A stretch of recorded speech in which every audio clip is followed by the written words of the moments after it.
I would like just to start saying we're these weeks reading.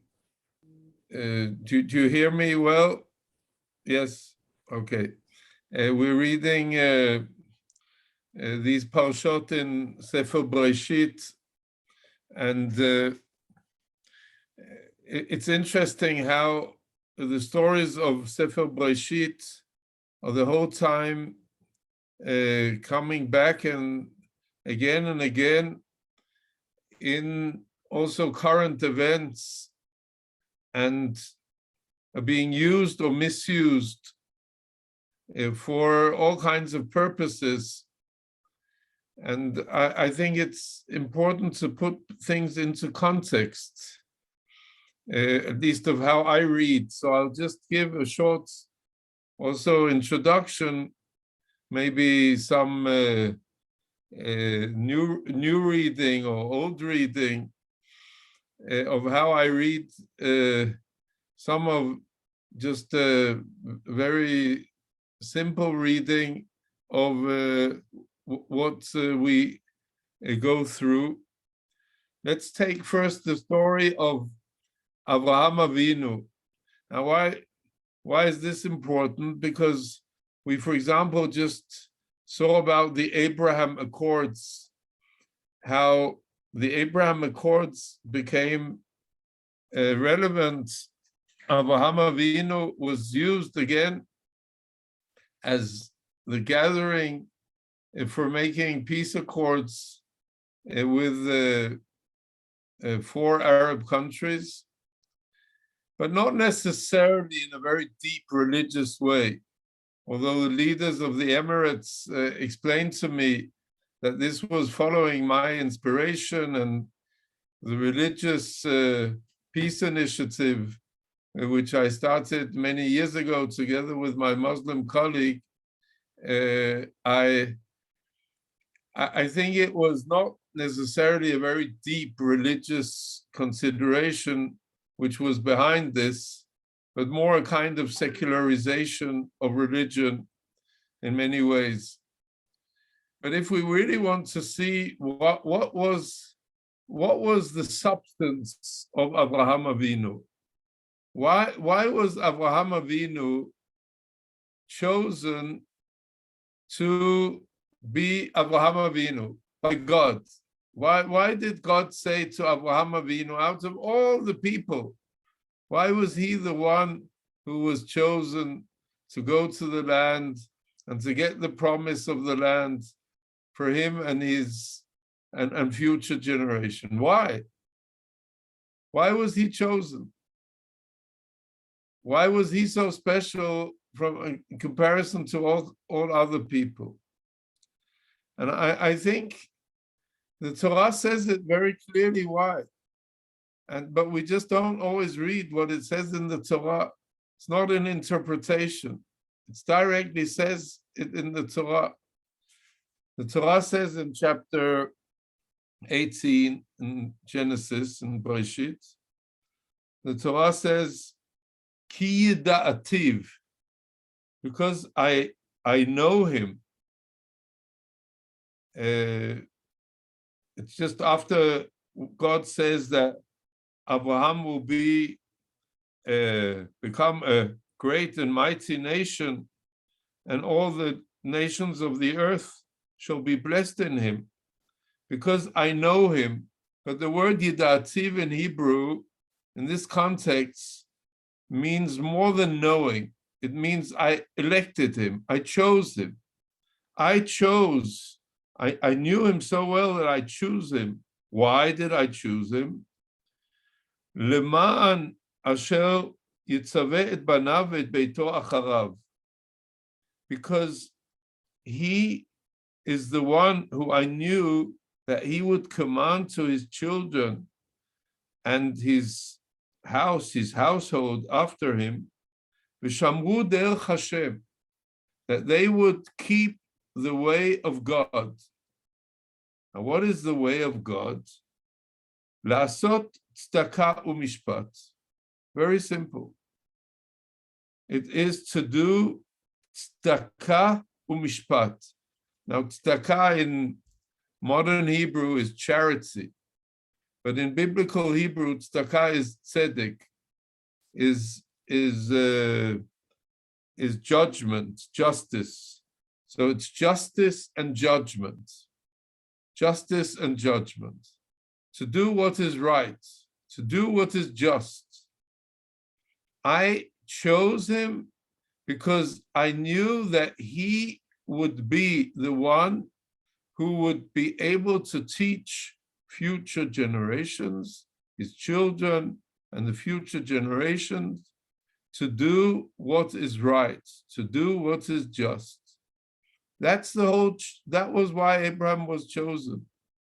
Not because he crushed the idols, just as they told you when you were in, I don't know what it's called, Cheder or Hebrew school, or what it's called in London. He of course he taught in the name of God, yes, but he taught in the name of God because he knew to go in the path of God, in the way of God. And what is the way of God? It says it's not an interpretation. The way of God is to do what is right, what is just. And that is why Abraham was chosen. That is Avraham Avinu. And that is why we, as a nation, as the Jewish people, this is our ultimate goal. This is by this standard we should judge not other people. We should judge ourselves. Can we abide by that standard?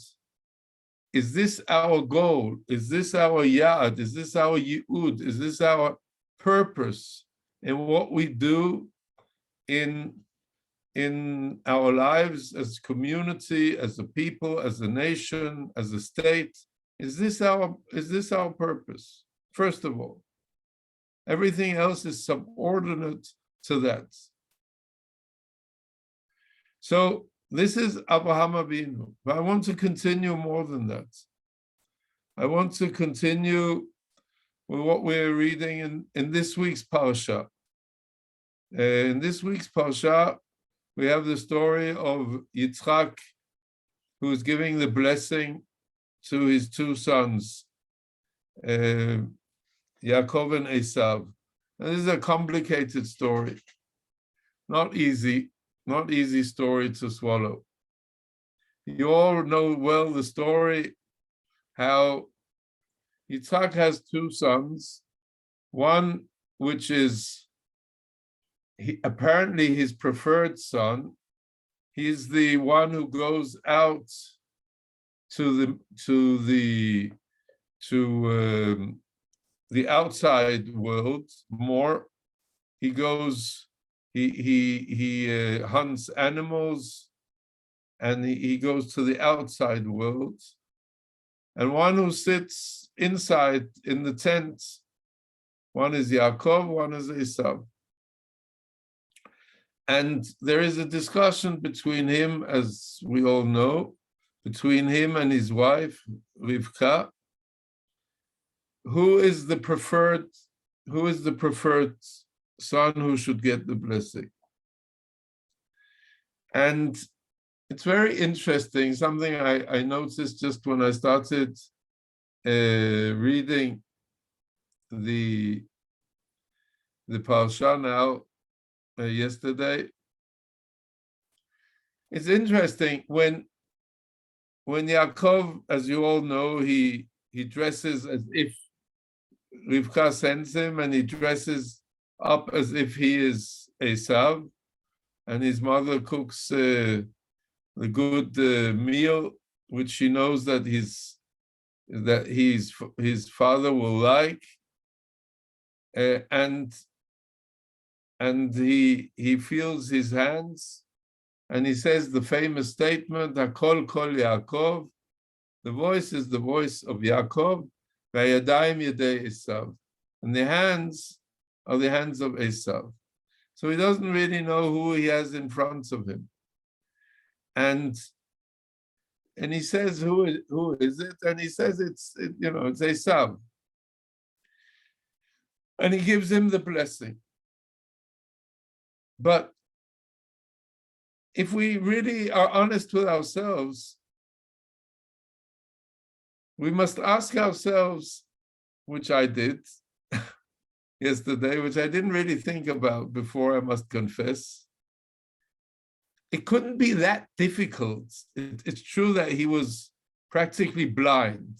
That's why he couldn't see at this stage of his life. But it couldn't be that difficult for Yitzchak to find out. And he had enough people around him. He had lots of servants and people and others around. If he really wanted to find out who it was, he could easily have taken 5-10 minutes and he could have found out who it was he was in front of him. Why didn't he do it? Why didn't he take the effort to find out who was in front of him? Maybe you have a suggestion. You're welcome to unmute if you have a good suggestion. You must have thought of this, something.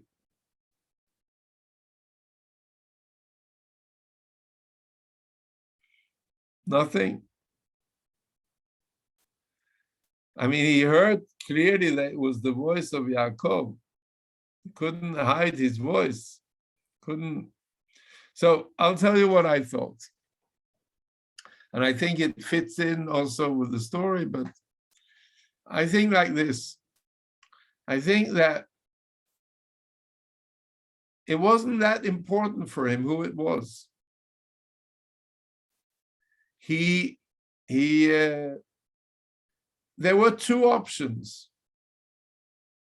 And he wanted to give the blessing that he knew that his wife, he had one preferred option, and his wife had another preferred option. But suddenly he saw in the person in front of him that he had both qualities, that he had both the quality of the voice of Yaakov, which was speaking in the name of God and speaking respectfully like Yaakov. But he also had the qualities of knowing the world outside and being like Esav. And so he had both qualities. He could both have the quality of being Ish Ohalim, being the man of Torah, and also being the man of the world. And he wanted to have the one in front of him had both qualities, so he liked that. So therefore he gave him the blessing without making any further inquiries. And therefore also immediately afterwards, when he found out, when Esav came, immediately afterwards, it does say that he was shocked. Rashi gives two explanations why he was shocked, but he immediately says, Gam Baruch Yeh. No, I wanted that blessing to go to the one who was there before. Immediately, he says that. He wanted that blessing. He wanted it to be somebody who had both qualities. Gam Baruch Yeh. Immediately he says this. Why he was shocked, you can look in Rashi. Second explanation of Rashi. Okay. Then the last thing I want to mention is that the whole Sefer Breshit is a Sefer of lack of communication. We don't speak to each other. The brothers don't speak to each other. Parents don't speak to the children. Husband and wife don't speak properly together until the end. In the end of Sefer Breshit, they all come together because they start speaking to each other. When Yehuda goes to his father and he says about his brother, Anochi ervenu miyadi tevakshenu. I will take responsibility for my brother. It was about Binyamin. I will take responsibility. You can ask him from my hand. I take responsibility, which he also showed afterwards. That's why Jerusalem, the city I'm talking to you from, is on the border between these two tribes, tribe of Benjamin and the tribe of Judah. This is the place of taking responsibility for brothers. This is where we take responsibility. This is the end of the story of monologues. When we go into Sefer Shmot, it's already a story of dialogues, talking together, of engaging. Sefer Breshit is the story of monologues. It doesn't work well. And I have a long talk about that, but it's not for now. You have to invite me to the community, I'll give you the talk. So this is really an introduction to what I'm doing in life. After I left the political scene, I'm trying to strive to be on the front of leading the State of Israel, the Jewish people, in all way and sense, to be an example to do tzedakah mishpat, just and justice. And that this should be the model for our relationship with our neighbors, and to have an internal dialogue inside the Jewish community, for building schools and an internal conversation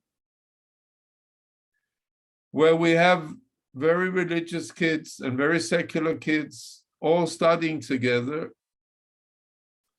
but purposely not for the purpose of converting one another. We're not Chabad, okay? We don't do it in order that everybody should be like myself. I want to educate good, learned heretics, apikosi. I want to educate good, learned Talmidei Chachamim, good, learned, God-fearing Jews. But I want us to live together, to learn together.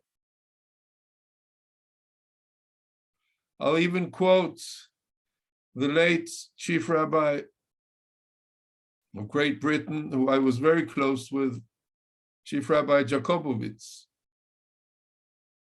who said, if you can do schools where they will just say Shema Yisrael in the morning, the children will say Shema Yisrael in the morning, and they will all be together, Dayenu. And that's sufficient. Then your whole purpose in life has been fulfilled.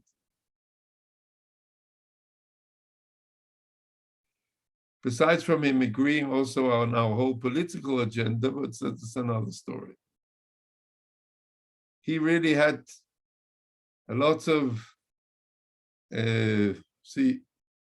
public courage to stand up for his opinions, also when they were very not popular.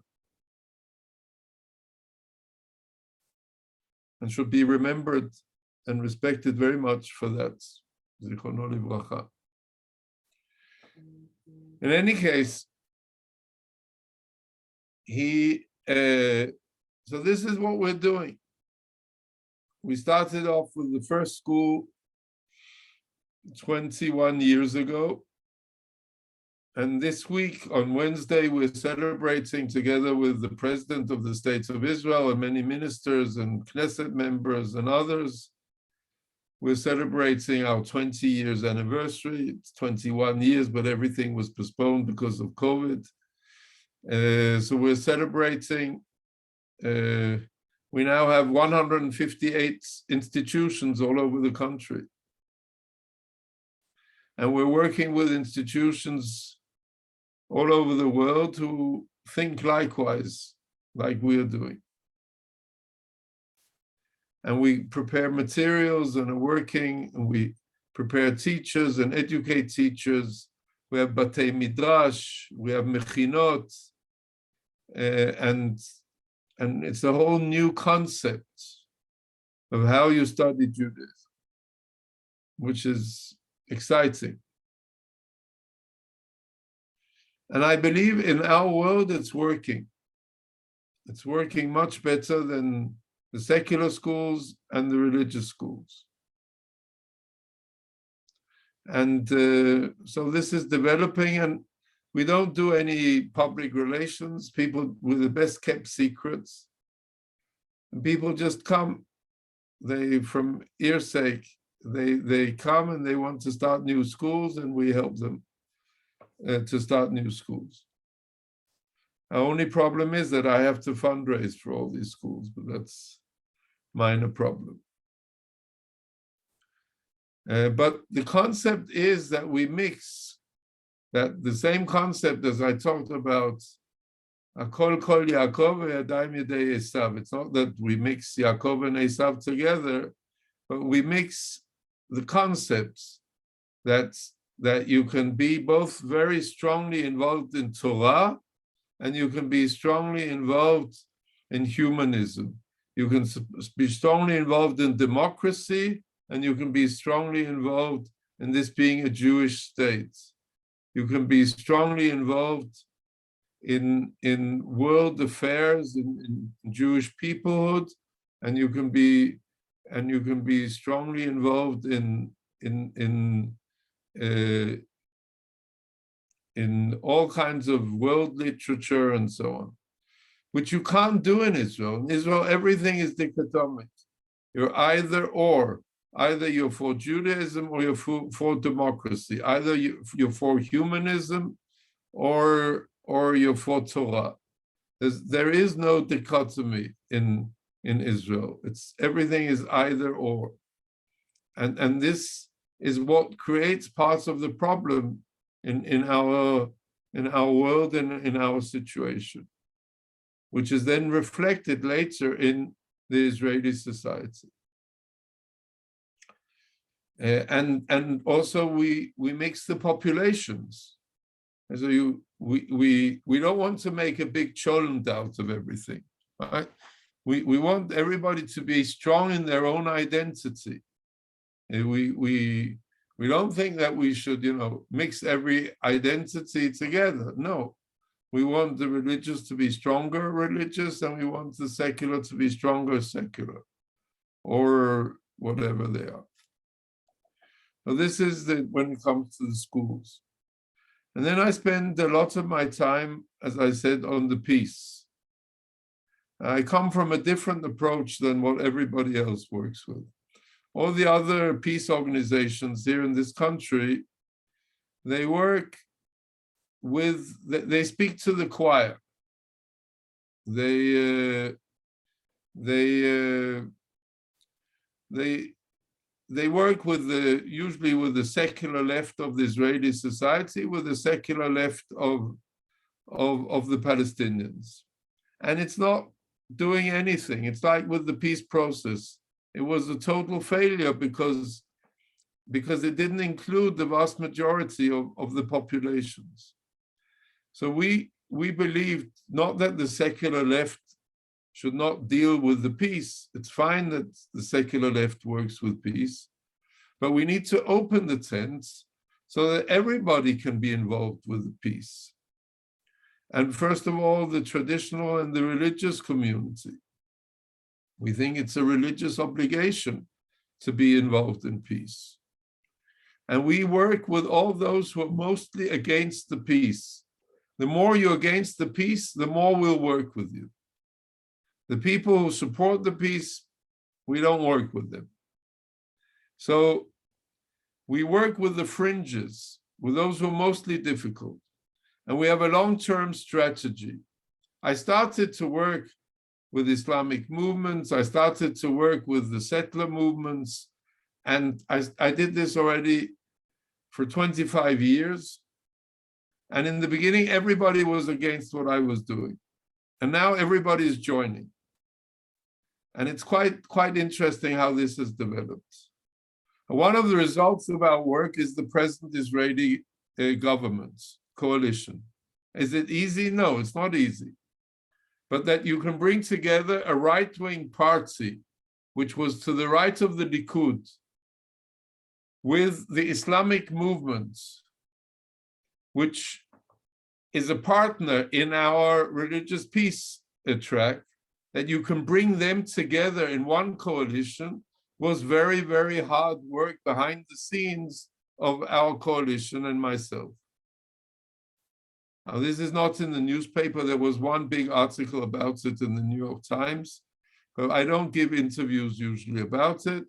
It's something which I like to keep quiet about. Otherwise, we can't work. Are there those who fight against it? Yes, the whole time. Every day, the new stories come out, new conspiracy theories, and so on. But this is a long-time strategy which I've had to bring the Islamic movement into the mainstream Israel.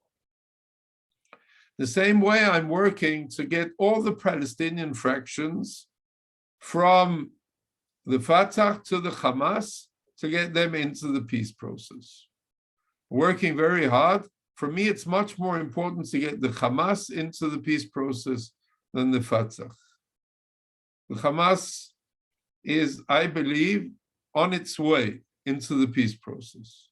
Are they there now? No, they're not there now, but a vast majority of their religious leaders want to be there today. Yes, they did not want to be there 10 and 15 years ago, but today they want to be there. Until they're there, it's a terrorist organization. Okay, you ask me if it's a terrorist organization? Yes. But the vast majority of them are today in a dialogue with us, and they're today writing fatwas, more and more accepting a two-state solution for the two peoples. This, they were not there 10, 15 years ago. It's a heavy movement, like a movement which is happening in the whole of the Muslim world. I remember when I first time was dealing with this, we're dealing with the Saudis, Saudi leaders. I remember I came back, I'd given interviews on all the Saudi television stations 11, 12 years ago. No Israeli journalist would believe that it was true. Today, everybody believes it. It's just that we were a long time before our time. I remember when we brought the head of the biggest Muslim movement in the world to Auschwitz 2 years ago, together with 70 other big Muslim leaders. When I talked about that this was my dream to do this, everybody said it can't be done. You can't bring him to Auschwitz. Not only did he come to Auschwitz, but he wrote in all the Arab newspapers that any Muslim who denies the importance of the Holocaust in his life is denying the essence of Islam.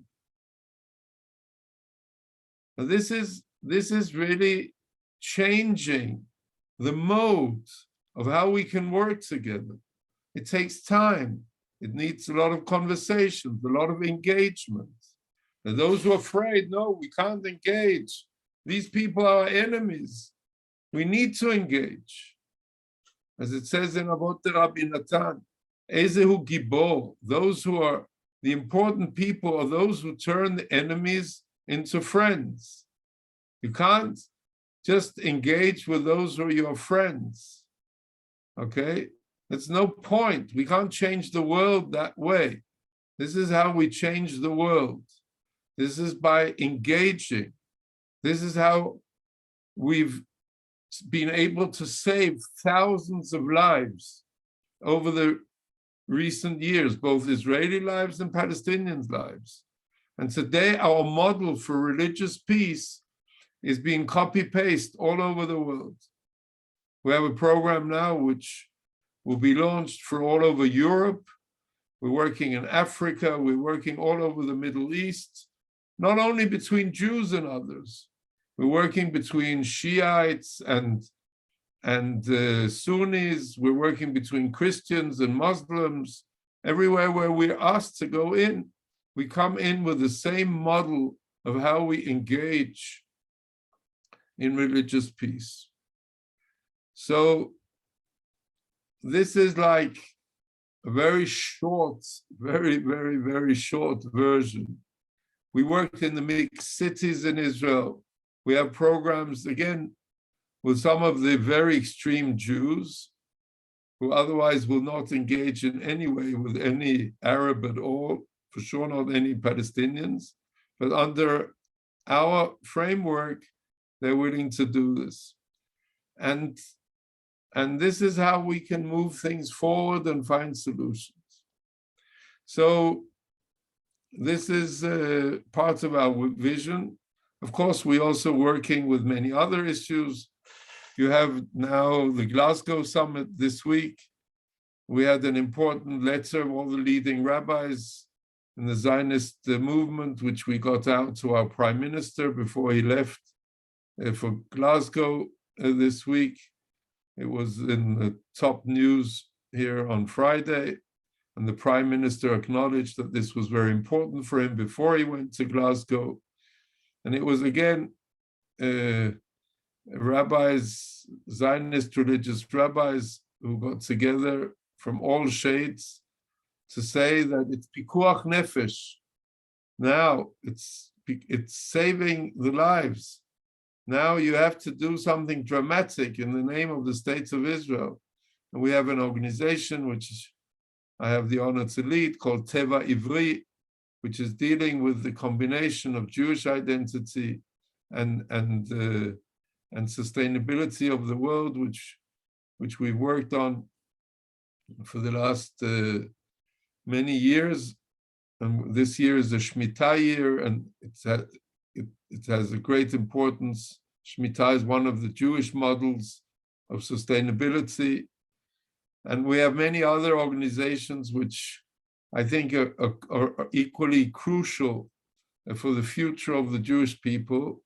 But I think it's important that you also are sitting in London, at least know about these things and can be engaged and can be helpful and can know that these things are going on, because I think that often we deal when we do hasbara and other things, we do it in the wrong way. We argue the wrong way. We fight the battles of the 80s and the 90s, and we're not going to win those battles. It's not the way of dealing with things today. So thank you for listening in this introduction, and you're welcome to ask very difficult questions, and I shall do my best to answer. Thank you very much, Rabbi Melchior. So we have a couple of questions. Can you see them in the chat room yourself, or shall I read them out? Well, you can ask them. I could see them if I pressed the right button. This is from Irene. If Abraham did what is right, was his treatment of Hagar and Ishmael right? And question 2 was, we're told that after the death of Sarah, Abraham had other children. Why do we not hear about the children who would inherit Abraham's blessing?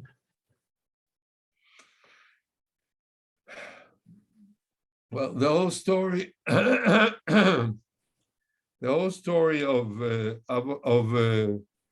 dealing of Ishmael and Hagar is a very difficult.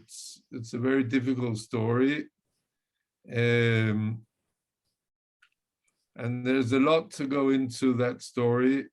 There's no doubt that the Torah, that God says to Abraham doesn't want to send away Ishmael. And the Torah says that that in the name of God, that he needs to do that. But he doesn't need legaresh. He doesn't use the word legaresh, but l'shaleach, to send, not legaresh, which means to expel. And I think it means that Ishmael has also a shlichut, and we read about this shlichut also in the Torah. And we read also, which is very interesting, that Yitzchak, after the Akedah, Yitzchak feels somehow that he has been sacrificed, although he wasn't in the end sacrificed, but he feels that he's been abandoned somehow and sacrificed. And where does he go? He goes to Be'er Lechai Roi, which is the place where Ishmael is. So they end up in the same place. And we see that when Abraham Avinu dies, that they both stand together at their father's funeral. They both go together.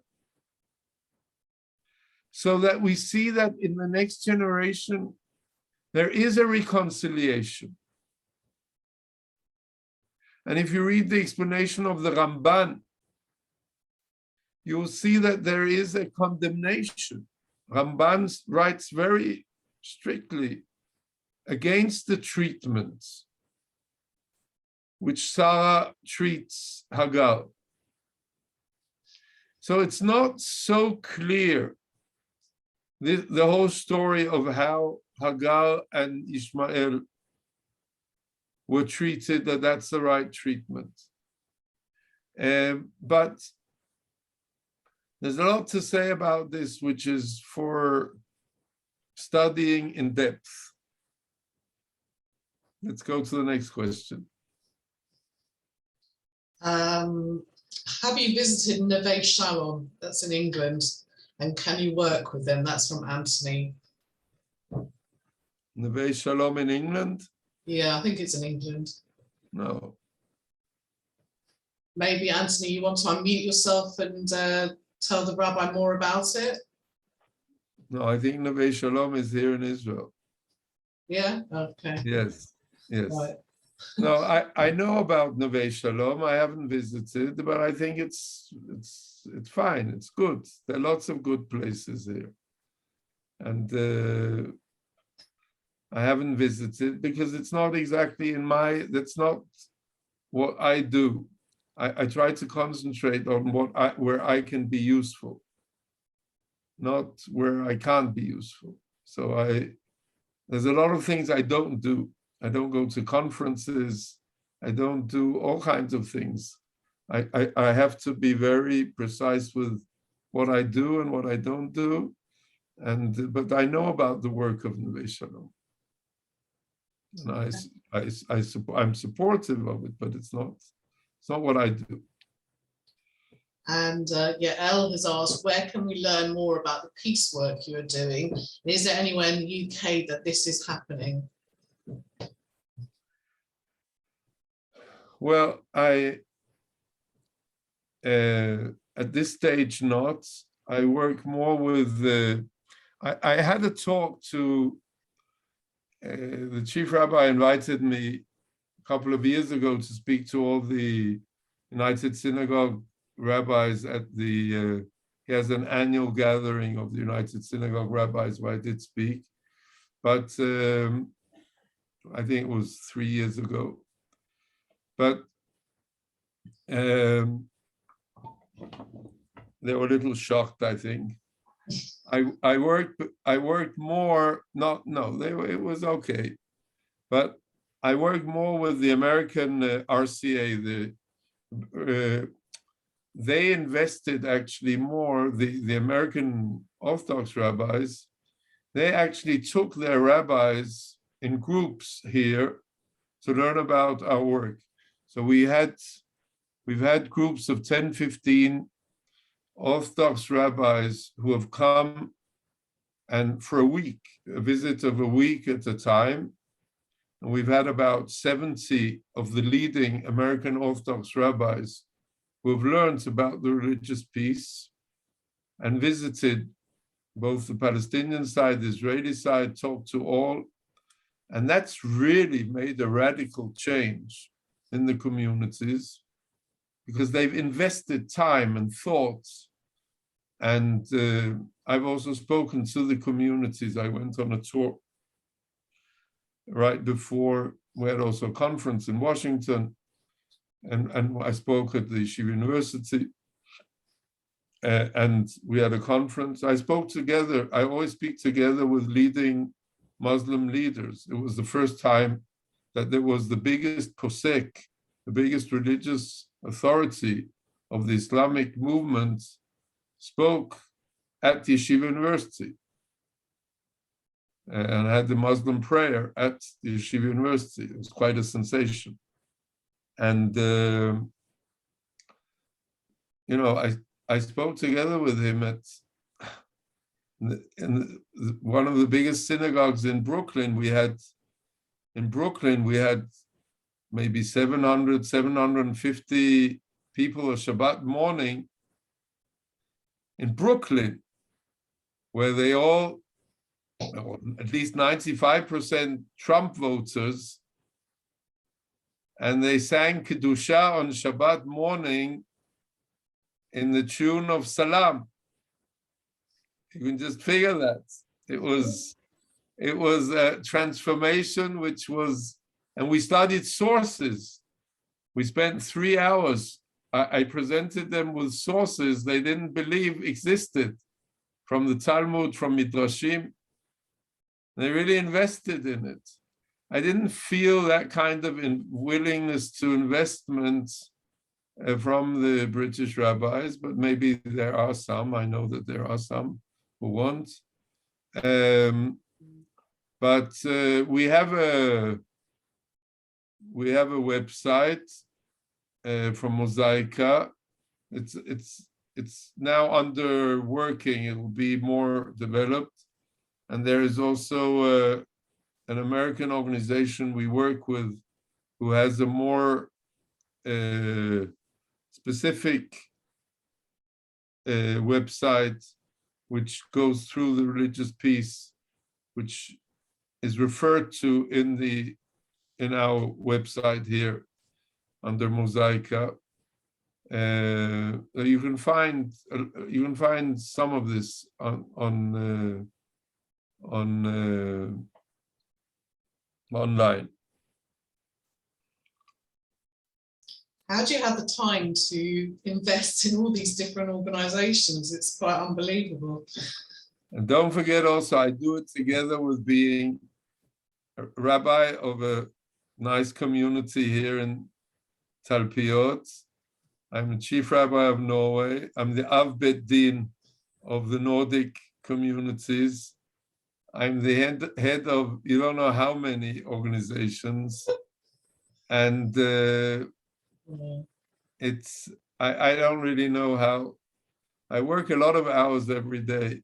And the worst thing is I have to fundraise for everything. I have to raise lots of funds. So if any of you have any funds or any, that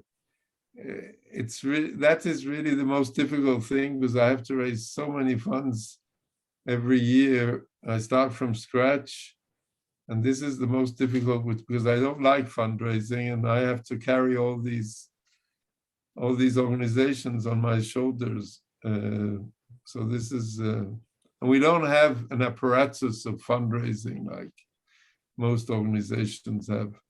And every problem comes on my table when there is because we have trust in both camps.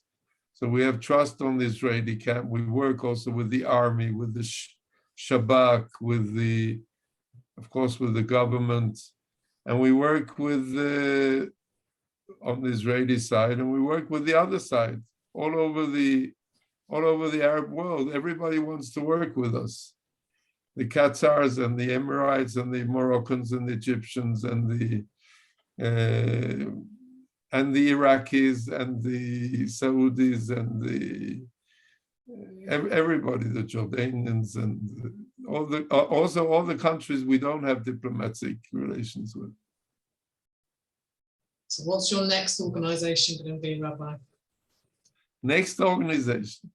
There's not any organization I've ever worked with which I cease working with. That's my problem. So if I helped organizations for Aliyah in the 1980s, then I'm still stuck with them today.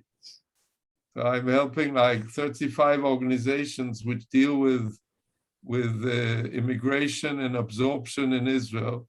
So I'm still stuck with all of them today. I have to raise funds for them also.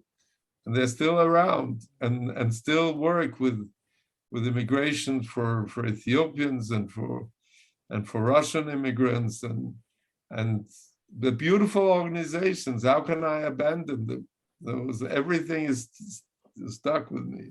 I have no plans of new organizations, but also all kinds of other fun things like Yiddish theater or all kinds of stuff.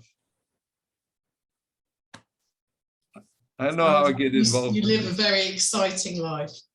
Very exciting. Very exciting and rewarding as well, it must be. So we've got a question which you're going to love, which is, how can we donate to you? Ah. The best question of the night, yeah? Yes, well,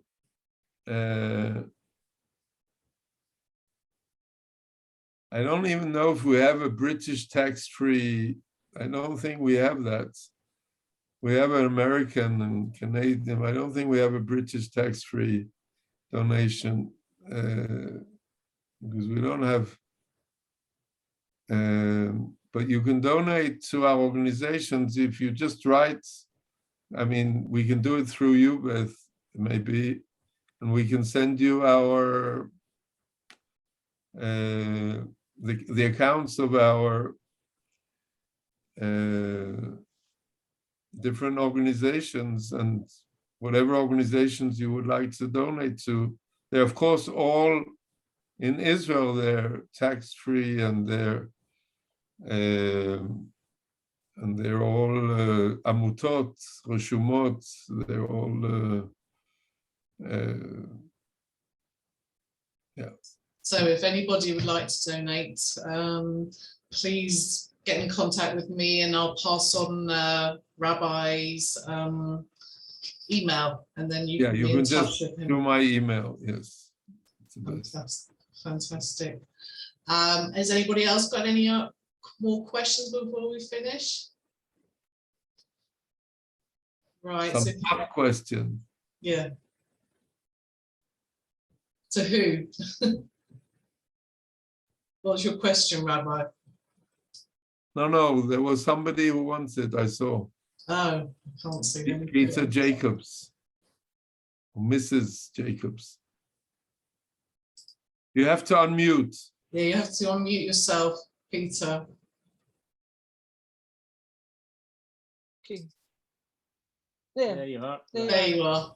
I just want to ask you, have you got many volunteers supporting you, or have you got a staff? I mean, it sounds to me like you're doing too much, and you're only one person. And can I also thank you and ask you about the Israeli army, because I have got grandsons in the Israeli army, and although they have quite a strong Jewish identity, my son, I mean, apart from keeping Shabbat a little bit, they're pretty secular, to be honest, but the kids, since they've been in the army, have actually learned a lot. And I think that's absolutely marvelous. So, I was thinking about, where you seem to be having a finger in so many pies, that it's just terrific. And the idea of the schools, I think, sounds absolutely amazing. And we knew nothing about them. What are they called? Yes, what are the schools called? Well, first of all, the organization of schools are called Meitarim. Meitarim is in Hebrew the strings of a music instrument. A metal is the string, and metalim, the idea is that if we play music on one string, then it's not very beautiful music. If we can play strings on all this, if we can play music on all the strings of the Jewish people, there's an introduction of the Aruch HaShulchan. He writes about, the Aruch HaShulchan writes in his introduction, he writes about all the strings and he writes about all the music instruments. He says that we can only have beautiful music if we use all our strings and all our instruments, and then we can have a beautiful music. Now, we want to use all the strings. We don't want to use just one string. We want to use all the strings. So that's called meitalim. That's the first thing. Second thing about the army, first of all, I'm very pleased that you have grandchildren in the IDF. I hope that they will be unemployed. I also have, unfortunately, both children, because they're in elite units. Wow. So they're still doing reserve duty as officers in elite units in the army. And also grandchildren. Today, I have grandchildren also in the army. Also, one of them is already an officer. So I have the same prayers as you have for the army. And I really pray that they be, not only I pray, I work every day for them to be unemployed. But we need an army, and we'll need it for some time yet. I'm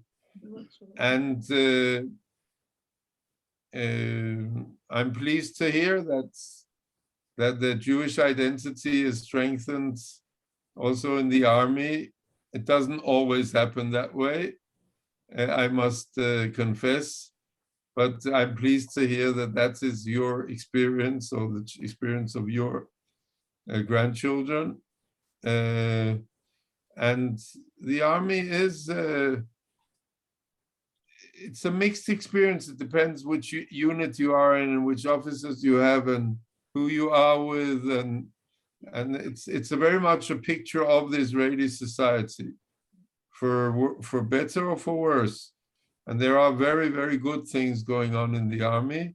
And one of the things is, of course, the integration of different kinds of soldiers in the army, also Jews and non-Jews, also in the army, and we need the army. We need good soldiers, good motivated soldiers, and moral soldiers. And so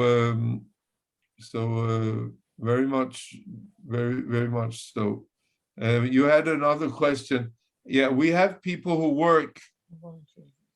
I'm not alone working. Like in Meitalim, we have a woman who is called Ranit, who is the CEO, and she was my assistant she's been working with me for the last 22 years, and she's running the whole thing now. We have the best educators in the country, and they're the best minds.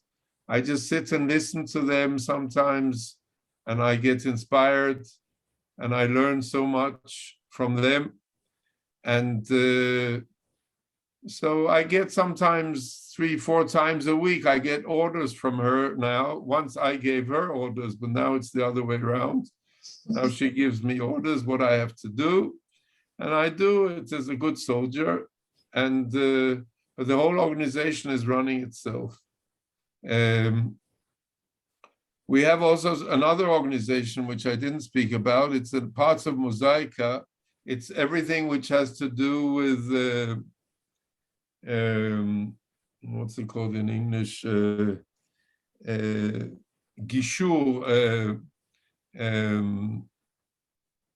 mediation. The whole center of mediation in Israel is also under our organization. Mediation is in family mediation, it's in between ethnic groups, it's in cities, it's city planning, it's in courts. So we have the Jerusalem Mediation Center is in our office. It's everything, and we use also the mediation centers as part of our religious mediation between the extremes. They come together in mediation centers we have in the mixed cities in Lod, in Ramle, in Akko, and Yafo. And we use the mediation centers to bring the extremists together who otherwise would not come together. We have an annual conference with 1,600 participants, and there nearly everything is built on volunteers. You asked about volunteers. Nearly everything is built on volunteers. And we work together also, we work together with the Ministry of Social Affairs, the Ministry of Health, we work with the Joint, we work with other organizations also in building our programs, in partnerships with our programs. We've just got one more question before we finish. Given the engagement with the religious communities, how are women involved and engaged with?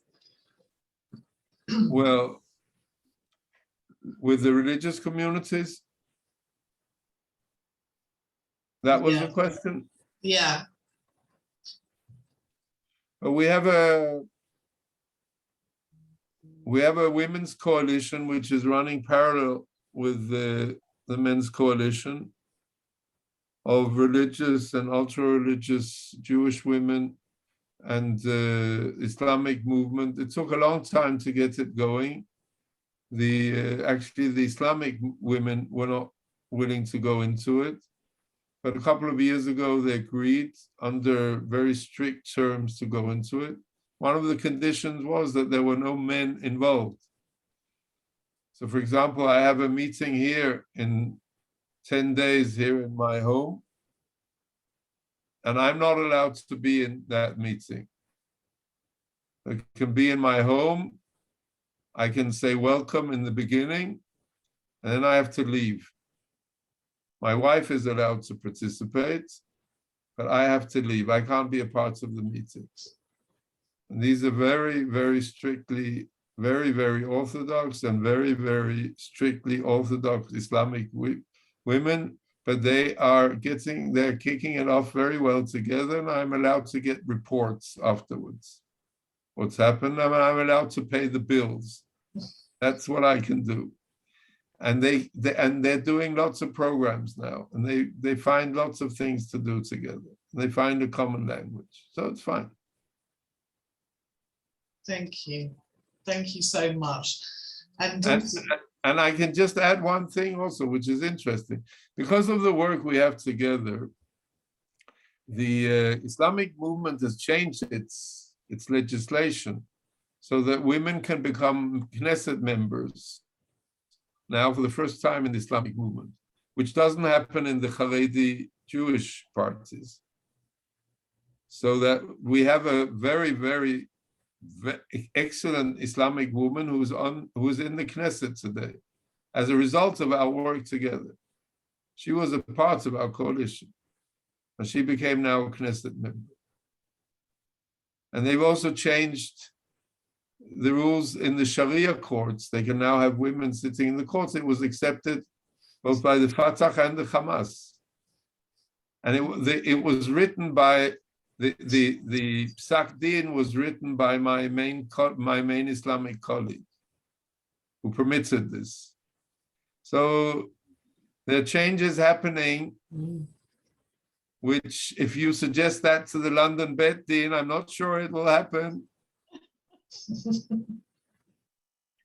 Not sure it'll happen here either.